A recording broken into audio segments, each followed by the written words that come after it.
Good morning, good afternoon, or good evening, depending on where you are in the world. And welcome to this learning experience brought to you by Fairwinds. My name is Cody, and welcome back to Techstrong Learning.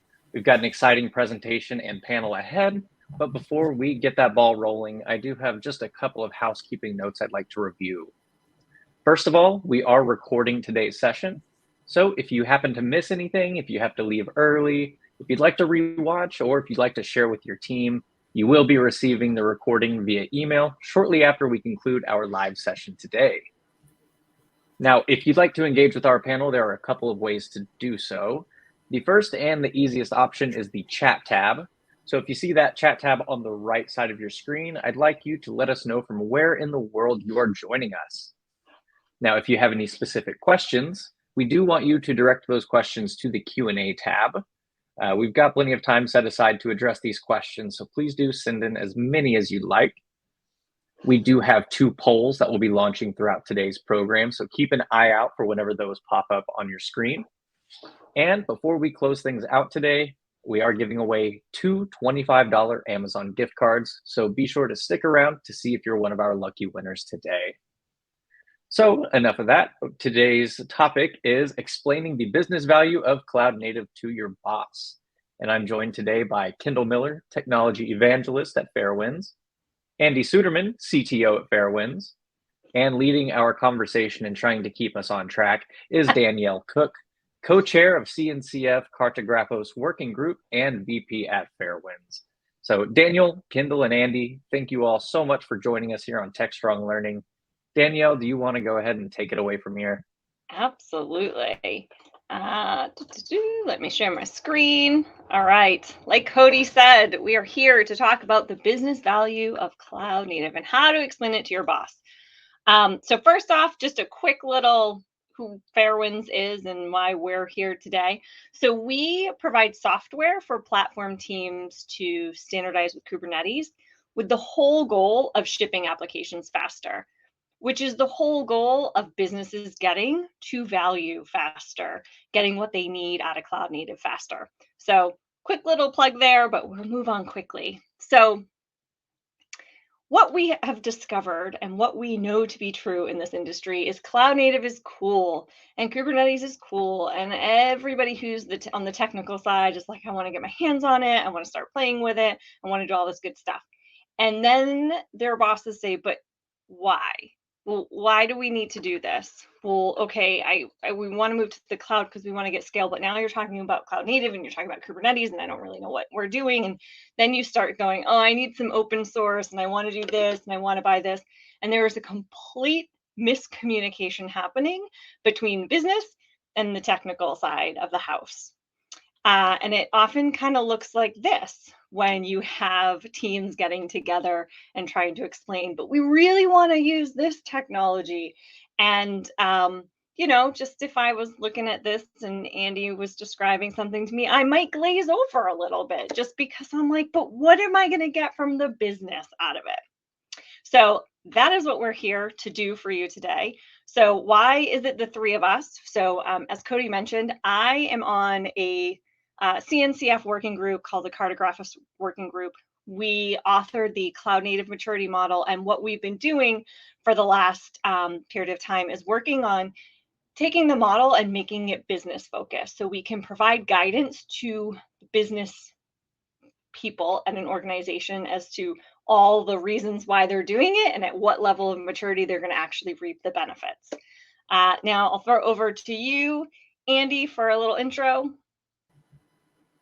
Yes, I am the CTO here at Fairwinds, which means that I have to learn how to take technology and talk to the business. So hopefully I can give some advice today and help this conversation. I've been working with Kubernetes for about 7 years now. I am a member of the working group on policy, as well as a 5.5-year employee here at Fairwinds. So I will hand it off to Kendall, who's the only person who's been here longer than me.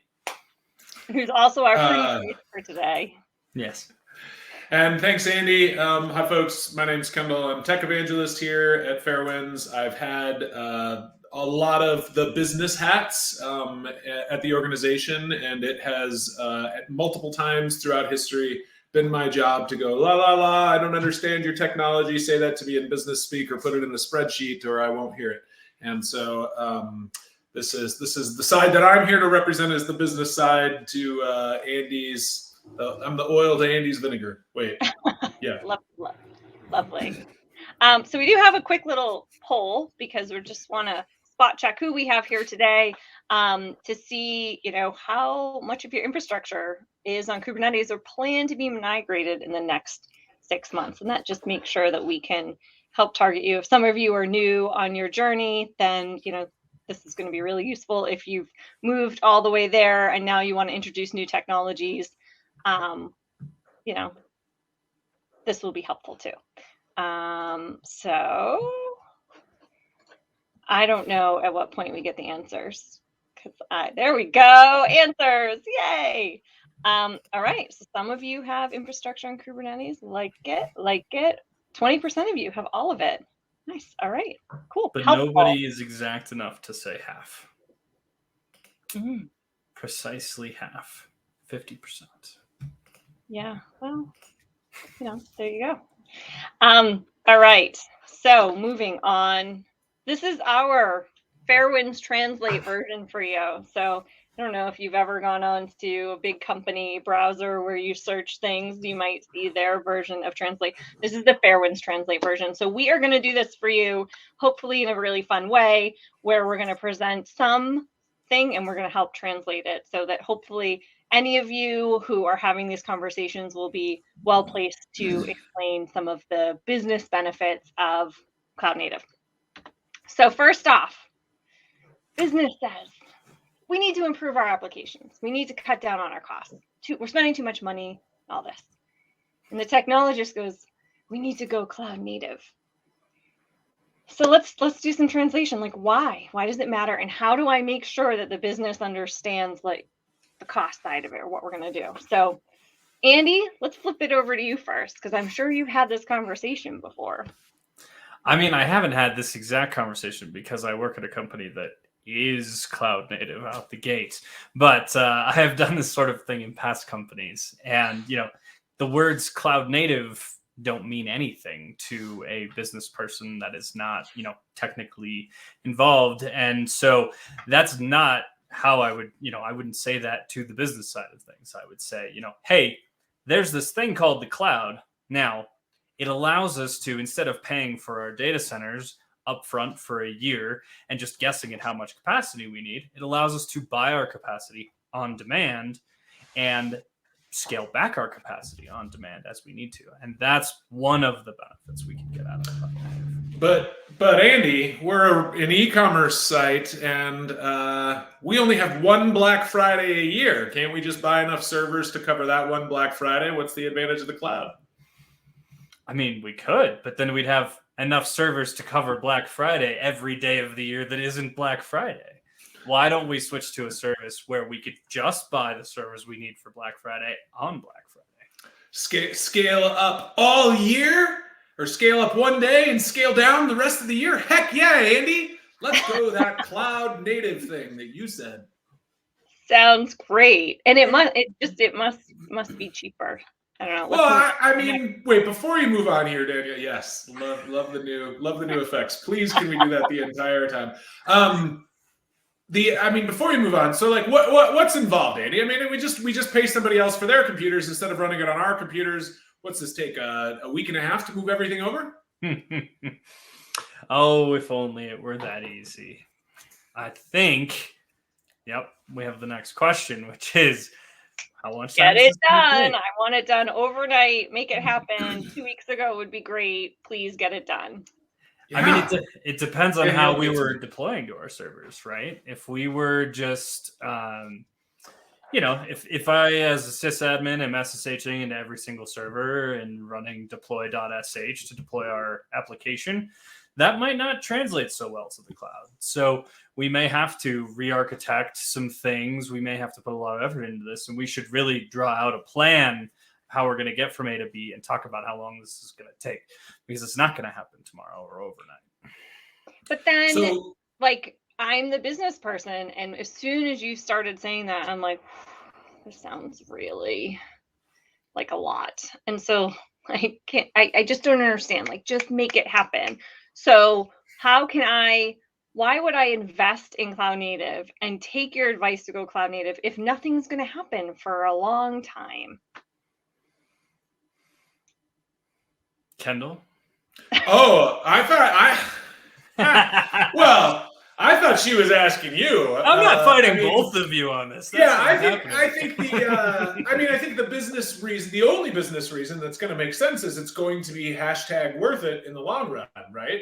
I think when I think of the business things it's going to enable us to scale, like Andy talked about, and only use the resources that we actually need when we actually need them. So my cost can actually match my usage. Super interesting.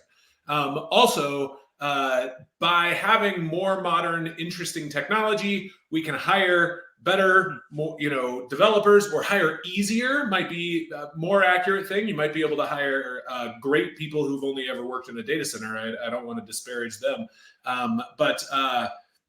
or worked on your own data center. But it will improve hiring because keeping up with a modern stack is a significant one.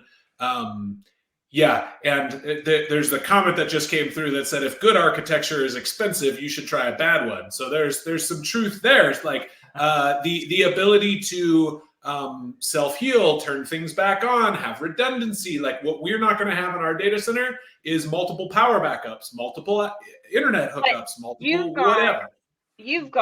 I'm glazing over again because I'm a business person. And so what you've just said is a lot of things that get technical fast, where it's like, I just need to know, is this application going to keep running? And you to say, if we go cloud native, we get like a ton of stuff that will make it happen. And I'm like, okay, great. I'm going to go like hang out. I'm going to go, it's Friday and I don't have to worry about what's going on because everything's going to be up and running because I have all these smart people who made cloud native happen for me, right? I'm going to get to spend 4 hours more per week on the golf course. That's what I heard in this migration. I don't know that Right? the golf course would be for me. Maybe a boat, but whatever. Whatever floats your boat. Okay, next one. Let's see. All right, so now we're going to change this a little bit. The technologist is going to say, okay, so we need to move our workloads to relevant regions in closer proximity to our customers. It's going to improve application. And I'm just listening to it going, that just sounds like a lot and expensive. And what's the benefit? Yeah. So I mean, one of our KPIs is customer satisfaction. By spending a little bit more money to run our application in multiple places and get it close to our customers, we can increase our KPI for customer satisfaction. I love it. Making customers happy makes me happy, makes them more likely to renew, makes them more likely to upsell. But also, are they really going to notice a 4-second latency? Andy, that sounds fast to me. I'm a business guy. Yeah, click the button, only 4 seconds later. I'm pretty sure there are studies out there that show that users stop interacting with many sites if latency goes over, I think it's like 100 milliseconds. It is a very small number. And we're talking about a customer here that's like, hey, I'm on my phone trying to search something. But there's also the customer of trading platform and all that, like who your end users are. So that 4 seconds, that latency could mean money, a lot of it. Yeah. If your pictures of your niece on Facebook take 4 seconds to load, do you close Facebook or do you wait 4 seconds? And are you mad about it? I'll never see my niece again. I don't go to Facebook to see pictures of my niece. I go to Facebook to orchestrate complex political discussions with my neighbors. Isn't that how I'm supposed to use it? Sorry, keep going. Moving on. Okay. So this is one that I like. We've been talking a lot around in the working group that I'm in. So the technologist is like, we're going to do this. We're going to move to the cloud, but we're actually going to be spending more money for a while because while we move, we have to continue maintaining everything that we have today, which takes people and resource and budget, and we need to spend more money on all this other stuff. So like, we're going to be like spending more for a while. And obviously the business is like, I'm sorry, I wanted to cut my costs down. So let's talk about that a little bit. Like, why is that important? This is a tough one because, it requires a long-term mindset that I think not a lot, but there are definitely companies out there that as a company just don't have a long-term mindset. And so if you don't have that in the first place, it's hard to even like talk around this. And then it's about like mitigating future risk. And so how do we justify spending more now in order to save money and get the payoff later? And I don't know that I have a great way to say this other than to say what I just said. But like, if the business end of that is not in that mindset, then how do you twist it? How do you shift that? Well, I think it's worth saying that, like everything in operations, everything in technology, there is a huge it depends on the front end of this. Now, in the vast majority of situations, the it depends is the benefits are going to outweigh the costs in the cloud native migration, in having a cloud native architecture, in having a good architecture instead of a bad architecture, right? Like the vast majority of the time, that's going to be the case.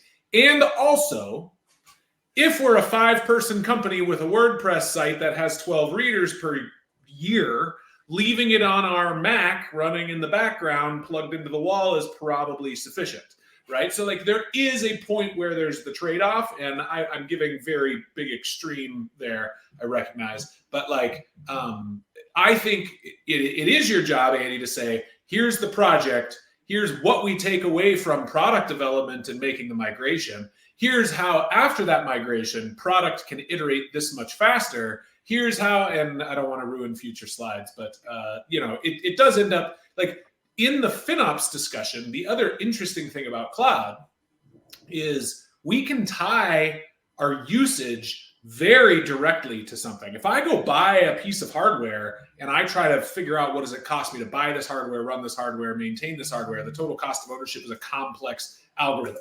Sometimes it's maybe cheaper, but the beauty of a cloud is I know exactly how much that workload cost me. I know exactly when it cost me that much, when it ramped up. I can see the charts and the graphs, and I can tie this deployment cost me this much money and I earned this much profit, therefore it was worth it, and or very well not worth it. And so the level of granularity we get in this does turn out to be a lot better, right? Like you're going to show me reports, Andy, that are going to show me that your engineers are working on the right shit all the time and never, ever, ever issue a pull request that they shouldn't be issuing. Well, and I think, and we'll move on there. This is where having the goals of why you're moving to cloud native laid out and agreed and accepted across the organization is really important. If your goal as an organization is like, we want to do something quick, get it done, and we're exiting in a year or 18 months and we're out of here, it might not be right for you. But if you're an organization that has hundreds of thousands of employees, I don't know, tens of thousands of employees, a lot of them employees, and this is a long-term, like 5-year plan of what you're going to do and how you're going to move it, then you can justify these things. But if you haven't agreed those goals ahead of time and you don't know why you're doing it and the whole organization hasn't accepted it, this conversation becomes impossible. Yeah, for sure. And having that conversation and those shared goals allows you to, if you can't, draw out an exact, number for number ROI for the project, you can at least paint a picture of this is when we think we will have a return on this investment. Mm-hmm. And so, agree. Cool. All right. Next up. So we're changing topics on this. Now we're going more specific into examples where the business says, we have an audit coming up. Maybe it's a SOC 2 audit. Maybe it's, I don't know, another audit, SOC 2. Nice, Andy. What do you mean? They're your favorite. So you need some evidence. I need evidence of who's accessing what. I might need other evidence. Like, okay, what do I get here? What do I need to know? Well, the good news is, since we've gone cloud native and we've spent all that money, I can give you all that information right now because the cloud providers are already giving me 60% of what I need just by using a major cloud provider. Half the evidence we submit for SOC 2 is a link to AWS documentation. Here you go. It's already covered. The fact that that you're going to be able to just get vendor bits and submit it. Yeah, I mean, SOC 2 is a massive pain in the backside, and all I need is to go to the vendors and ask them for those things, and you're going to plug that in. Also, though, the one question I have is, isn't there open source, and how do we back that up with security, Andy? Because that makes me nervous.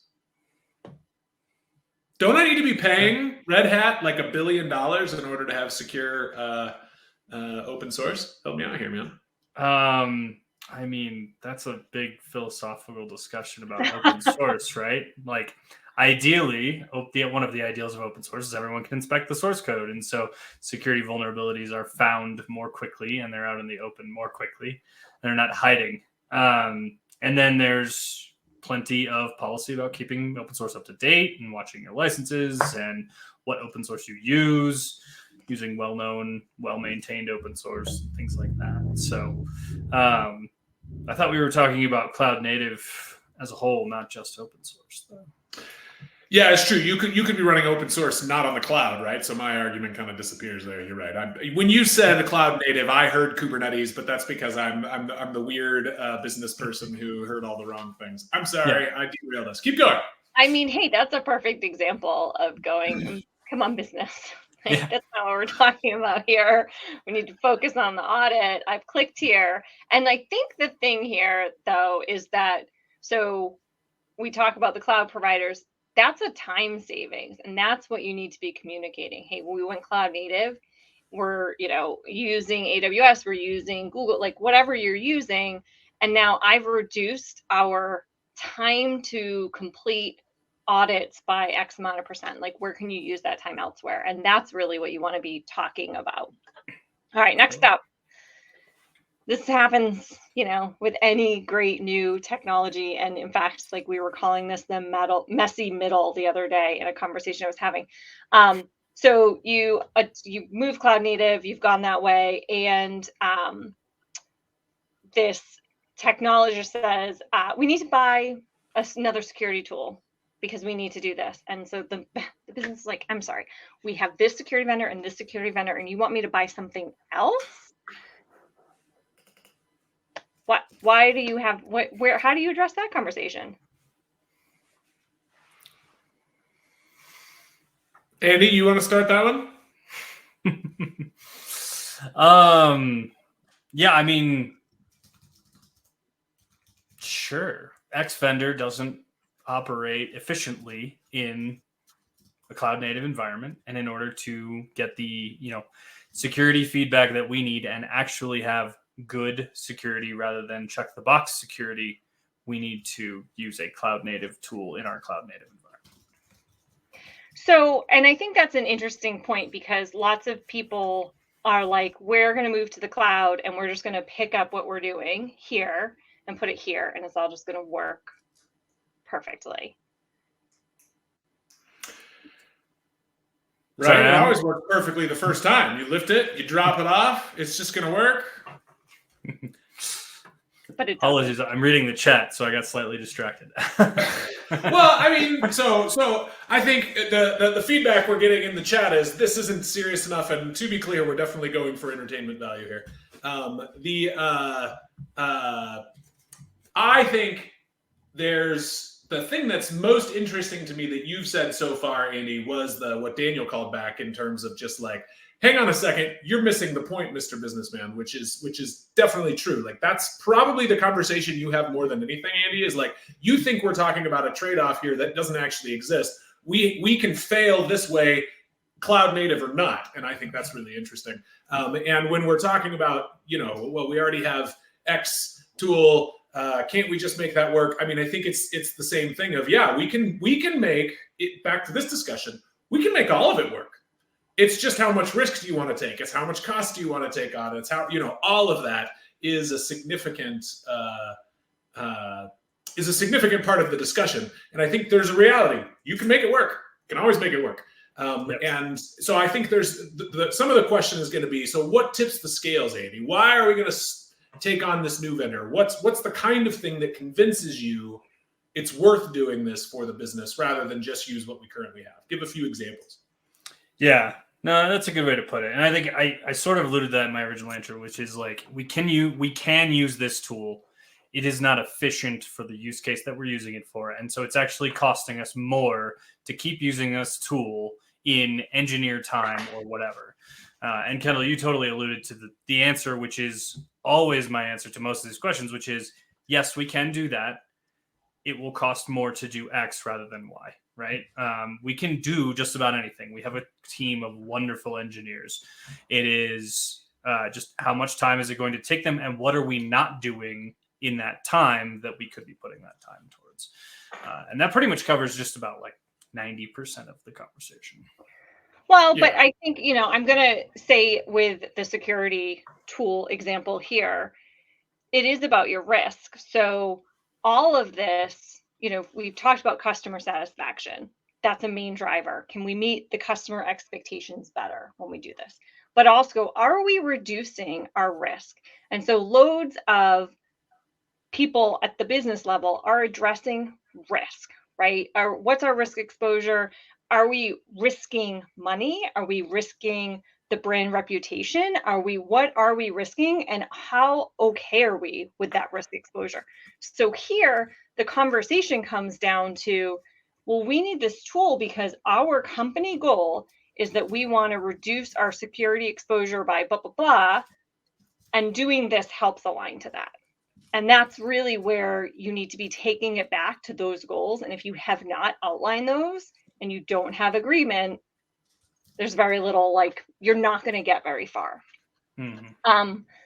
So moving on, this brings into the security risk again. So the board's asking, how big is our security risk?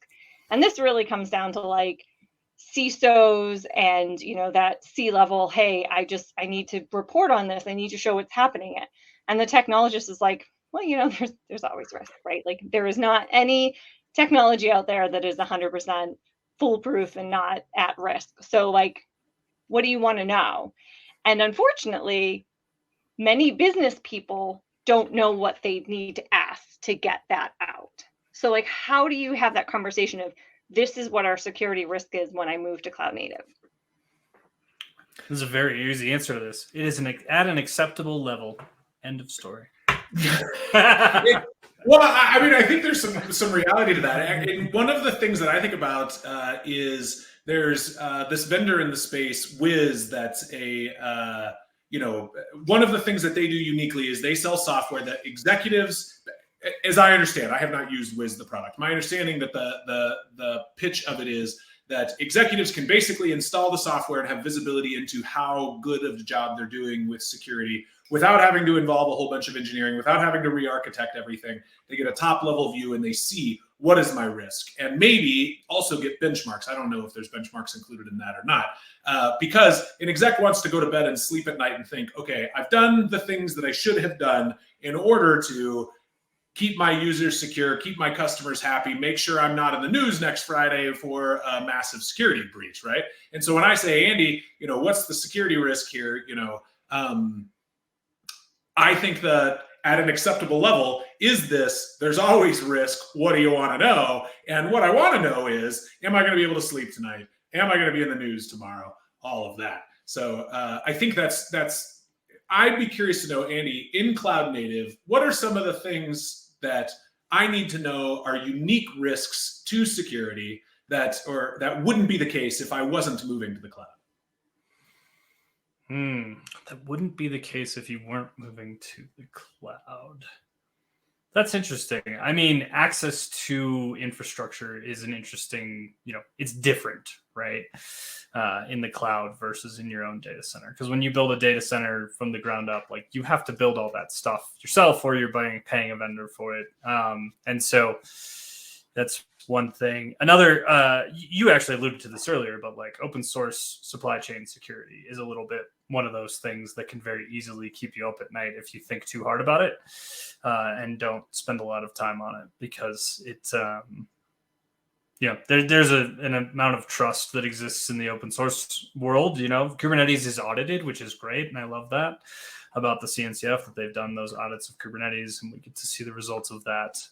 But just some package you pulled off the shelf, if you're letting all of your engineers do that, then that can be a little bit terrifying. What other things?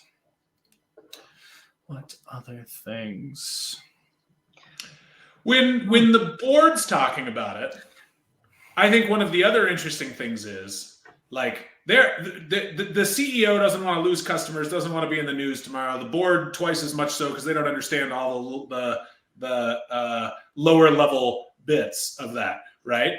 They don't understand any of the day-to-day business problems. They just want to know, is my investment going up and to the right? And a massive security breach means it's going down to the right.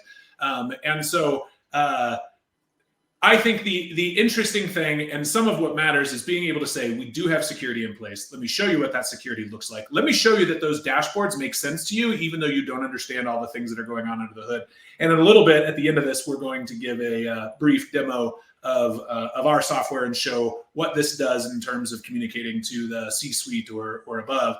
And sometimes it's just a pretty chart and graph that says, look, we're this far along. This is how much we've improved. This is what our biggest issues are and how we're going to address them. That's a significant part. All right. So moving on to the next one. So there's a lot that happens with cloud native, and a lot of organizations kind of go this way, and they're using different technologies. They're using Kubernetes, they're using containers and whatnot, but they lack visibility into what's actually happening. Right? Because, we know these environments, the whole point of them is that, something can die and it will come back up, and, you can switch your, if one, availability zone goes down, you can go to another one. Like, there's loads of different things to help you. So if I don't have any but I might not have visibility into knowing what's happening. It's a whole different way of managing, observing what's happening in your environment. So, but the technology says I lack visibility. The business is like, hold on, we're having impact to our customer satisfaction. Things are like going down. Like, why are they? And you have the technology going, because I don't know what's happening. Like, how do you have that conversation, and what do you need to put in place to be able to give to your boss, the business level, this visibility into what's truly happening? Yeah, I mean, there's the two sides of this. There's the technologist saying we need, an observability platform, right? Or we need to, implement observability. We need to take on this big project, spend money on observability. And then the business going, well, what does that mean? Why do I care about that? And so in that case, it is, I say to the business, okay, we have these, metrics that we're looking to, customer satisfaction or availability of our application, or, retention because people are mad at us and leaving the app. And if we had this observability into it, we could pinpoint issues faster, we could solve them faster, and get our customer satisfaction up. And then there's the flip side of that, where the business comes to you and says, hey, customers are mad. Why are they mad? And what are you doing about it? And that answer could be, we are working on increasing our ability to pinpoint issues and solve these things, and increase the reliability of our application. The concrete bits of this that I can think of in recent example, I know a large e-commerce site that implemented tracing and was looking at customer journey. What caused customer to go through this whole thing and eventually buy, and also where was latency, and did we lose people because there was some small increase in latency here. Like, that's something, it's not necessarily new to cloud native. Tracing has been, is technology that it does not need to be in the cloud to be used. However, it's the proliferation of microservices that led to this kind of world. And what it gives us is incredible granularity down to this click is where I lose users 75% of the time. And so when Andy can say, hey, lack of visibility, Kendall, the bloop bloop bleeps aren't happening fast enough. And Andy, I will give you credit. You have never spoken down quite that much to me. It's helpful for me to know, hang on a second, can we dig into that? How do we dig into that? What are the specifics of that? And it does. There's new tools, there's new processes, there's new ways of building things. A gigantic monolith that runs on a server in your back room just is a fundamentally different thing than a massive microservice architecture running in the cloud across multiple regions, across multiple availability zones, etc. And there's a different kind of visibility needed. And I'm sorry, I'm swinging to the technology side here. I'm doing a bad job, Danielle, but I'm trying really hard. Keep going. All right, next one. So the business wants to launch a new feature, right? So like, hey, I'm sitting around in a room. I've come up with, hey, what if we add this to our app? Like, wouldn't that be cool? Wouldn't we be able to do this, increase this? Like, I think our customers would love it. And they turn it over to the development team. And the development team says, I'm sorry, but it's taking us a really long time because the ops team is slowing us down because they're like having to check all of our code manually and what they're checking this and they're checking that. And so like we are slow and it's their fault. And now you have devs and ops and they're kind of fighting and you have the business going, launch this, make this happen. So like how does that conversation go? And how do we say to the business, like, we need to streamline things? How do we streamline all the things? Why do we, first of all, why do we streamline all the things? But I think you touched on that a little bit for the sake of our customers. Okay, get to the how, Andy. I mean, the how is identify the primary bottleneck, which you have already done for me, Danielle, right? In this case, it is, ops teams potentially blocking releases based on, manual checks or things like that. Or maybe it's, QA manually QAing, or it's a manual process that is a bottleneck between, an idea getting into a feature. And so we need to unblock that bottleneck. And in this case, it's automating whatever it is that manual process is and encouraging the team to automate that so that it happens faster or at the right time or in the right place and isn't as slow as it is now. Well, and if I go cloud native, does that mean I can automate everything? You can automate everything even if you're not cloud native, right? It's a computer. Yeah. But if you cloud native it, there's a lot of things about the cloud that are really nice. And I think, the number of times that I'm on the phone with a company that has moved to the cloud, adopted Kubernetes, and hasn't implemented any kind of auto scaling just astounds me. Like, this is one of the big promises of the cloud, for crying out loud. Auto scale. But Andy, I mean, how often do you see companies that don't have any kind of automated deployment pipelines? Like, it's common. Far too often. Yep.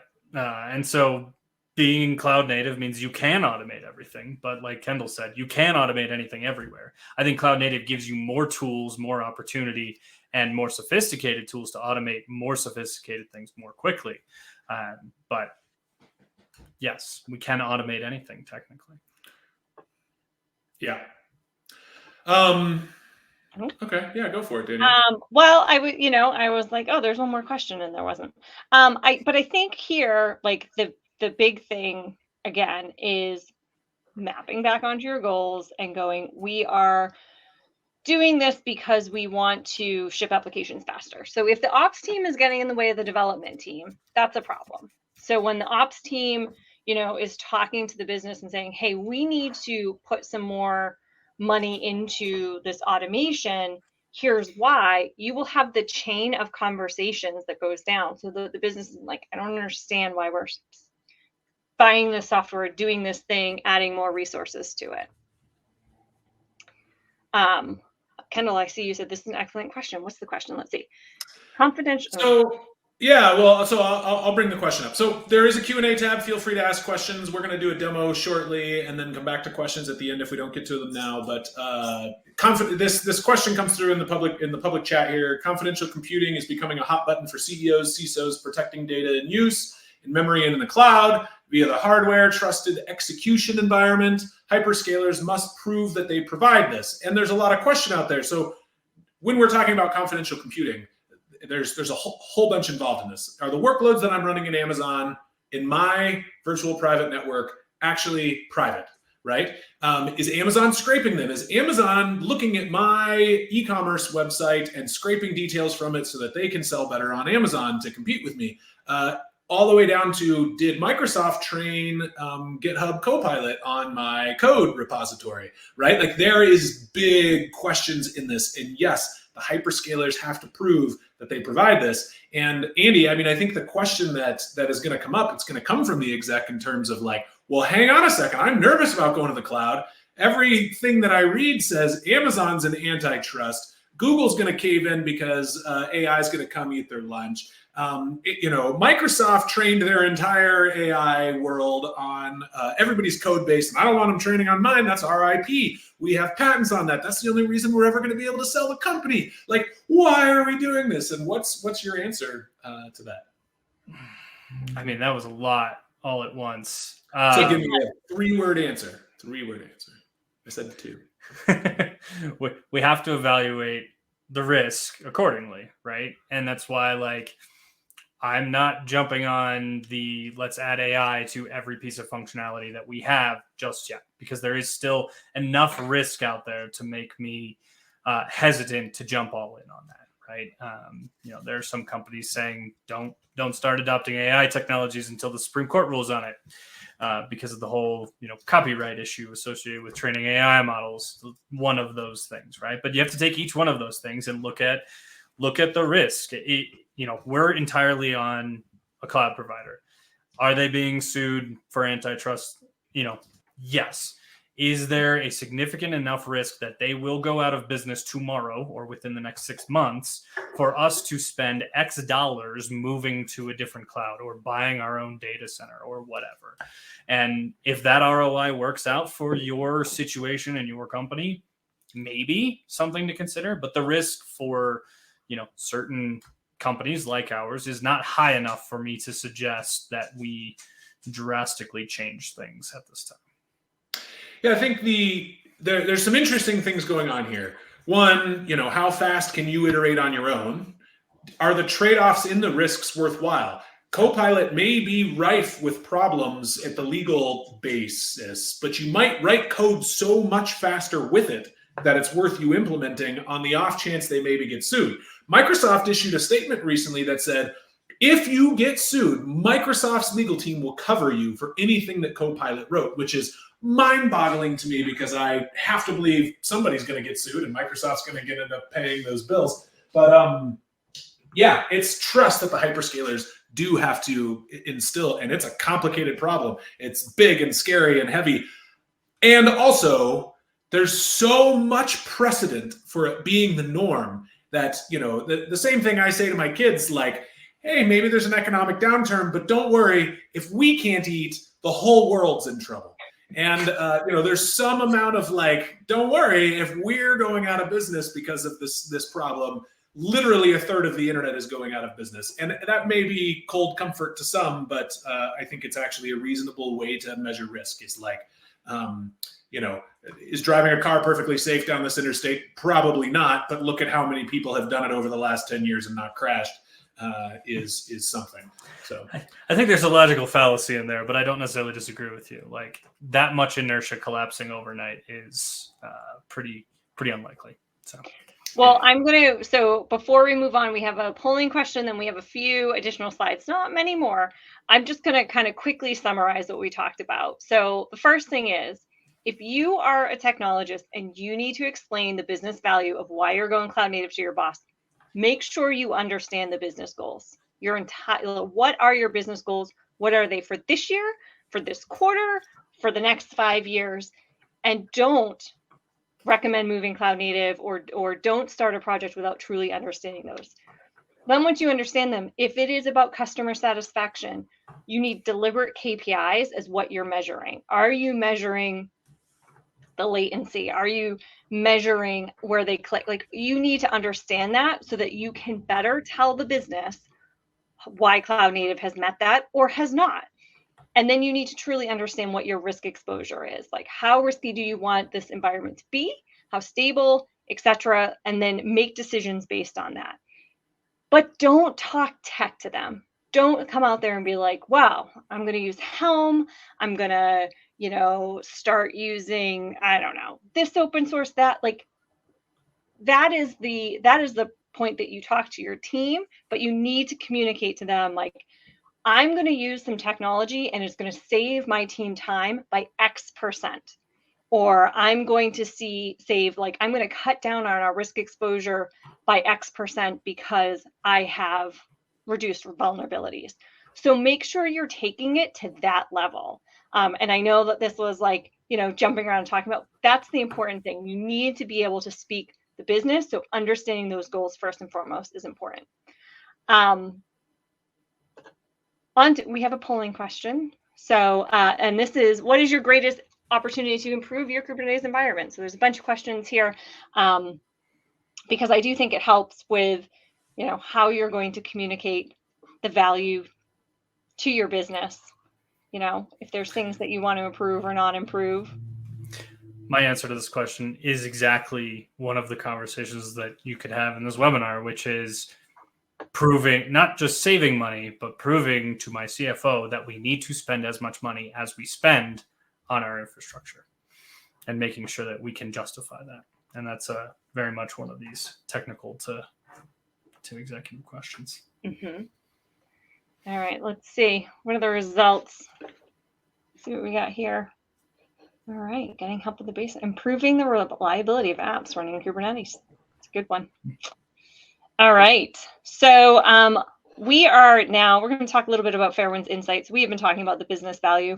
One of the things, I mentioned at the beginning, Fairwinds exists to help platform teams enable developers, and it's about shipping applications faster. So there's this software. We work to help decrease the friction between teams, so you don't have the problem with devs and ops. You have everybody working together so that the developer experience is much better, which means everybody works faster. And then one of our customers said this to us, so it's not us saying it to our own tune. Like, they can actually move faster and accelerate the time to market and increase revenue generation. So their words, not ours, but it is about when you enable your development team, when you can reduce risk and look at your costs and look at all of that and standardize how you're using cloud native, it does help.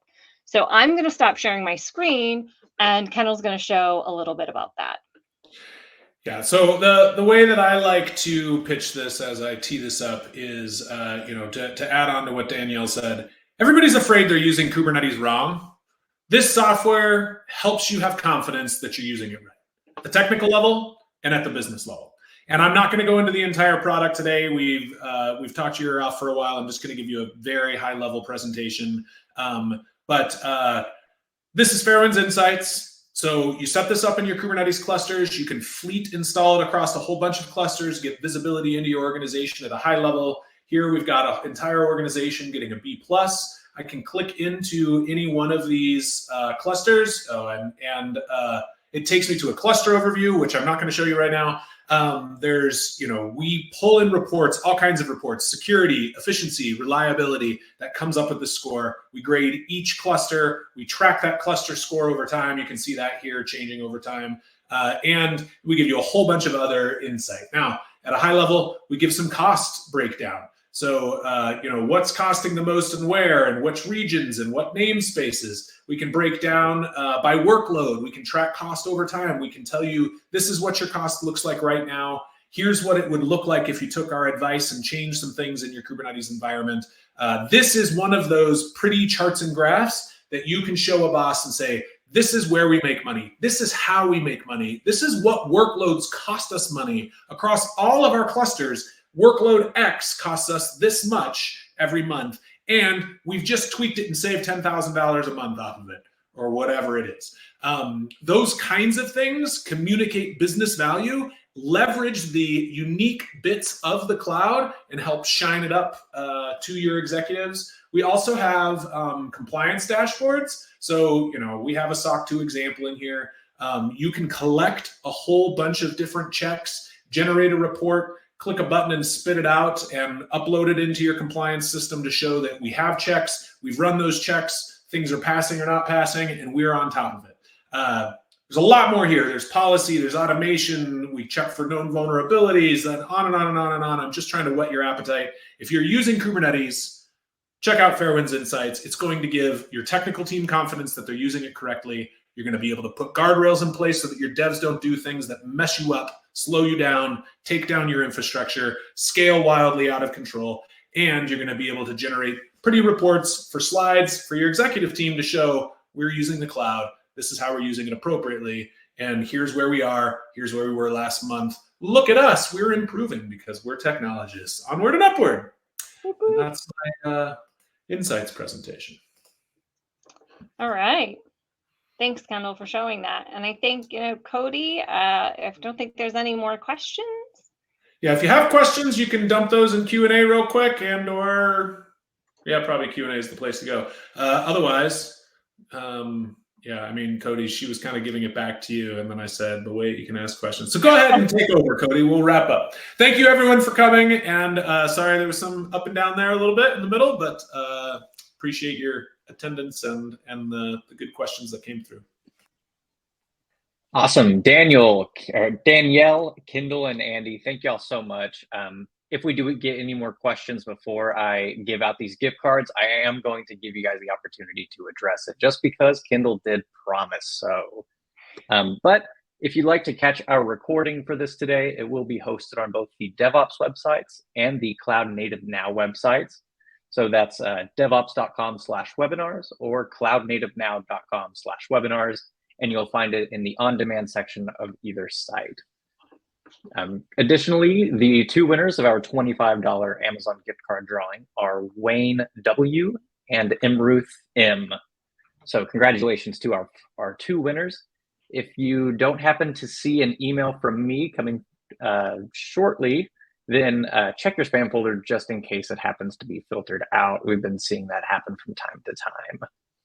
I'd like to thank Fairwinds for sponsoring our program today. And not seeing any more questions, I'd like to once again thank our speakers, Danielle, Kendall, and Andy. It's always a pleasure having you here with us on Techstrong Learning, and we look forward to having you here at a future webinar, I'm sure. So thank you once again for being here. Thank you. Very cool. We've got the coolest speakers here. Well, thanks to Fairwinds for supplying our speakers, and thank you to our audience for being here. I posted a link at the top of the chat to fill out our survey, but if you hang out for just another minute, you will be redirected to it. And we'd love to hear your thoughts about our program today, or if you have suggestions for future programs, let us know. Either way, we really appreciate you joining us today, and you may now disconnect. Thanks again, everyone.